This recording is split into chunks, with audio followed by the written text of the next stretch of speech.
Hello and welcome. My name is Catherine Larson. I'm a Biobased designer and current architecture master's student at TU Delft.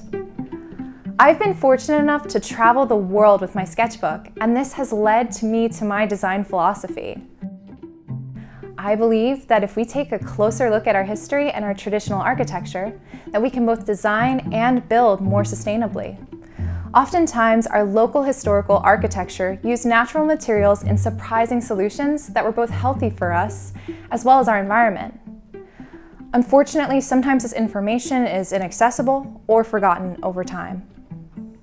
In this first video, we're going to travel to different countries to learn about some of these historical solutions and how they can be applied to modern architecture. Then, in the second video, I'll share some of my own personal design work inspired by traditional techniques and seaweed.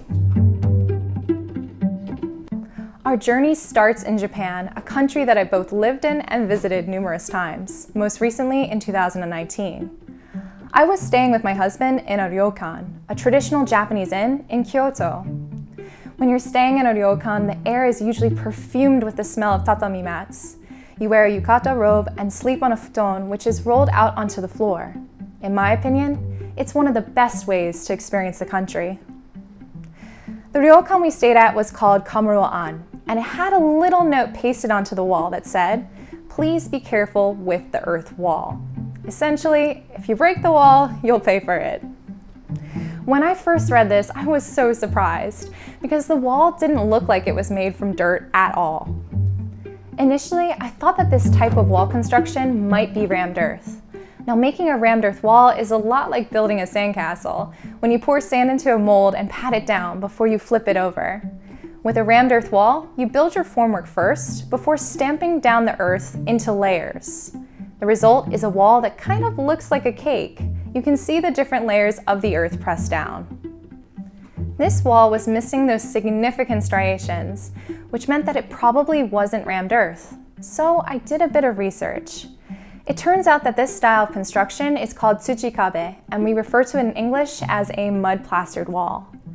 When I found this out, I was even more surprised because this style of construction is historically common around the world. It's called wattle and daub. However, the way this wall is built in Japan is unique, and there are numerous local variations. The most common way to build it is first and foremost with bamboo. You've got larger framing elements called mawatashi. These are bamboo that are 12 millimeters in diameter. Then you brace the frame with a lath layer of bamboo called komai. These are attached by string to the mawatashi. This substructure is what we call the wattle of the wattle and daub. As you might guess by the name, the daub is the mud plaster that we apply on top. In this case, you have a first layer of thick mud plaster called arakabe, and after this has dried, you thin the mixture out with water. This layer is called the nakanuri layer and leaves a beautiful, smooth finish. My expectation was that a mud wall might be less earthquake resistant, and I was again surprised to learn that this is not the case at all. These walls do provide a nice degree of earthquake resistance, and the Yokohama National University was actually able to test this in a limited study. When it comes to construction, we need not be limited by the framework of traditional architecture. In my opinion, no one shows this better than architect Tono Mirai. Tono Mirai has been experimenting with mud construction in Japan for 20 years. One of my favorite projects of his is Shell House. I love that you can see the difference in the interior solutions in this house. The fireplace is made out of rammed earth, while that wall behind it is mud plaster. Tono Mirai's houses fulfilled passive design standards, which means that you don't have to blast the air conditioner in summer to stay cool or keep the space well ventilated. But there's an extra angle of sustainability to consider. Japan is a unique country from a construction perspective because over time, houses actually depreciate in value. That means that homes are constantly being completely torn down and built from scratch after 20 or 30 years. When we build with bio-based materials like mud or bamboo, we can more easily ensure that these materials don't contribute to pollution or increased carbon dioxide footprints. So by building in this way, we can better design for demolition. Our next stop is the Netherlands. I recently moved here to study at TU Delft, and I was immediately taken with the canal networks around the country, along with their history.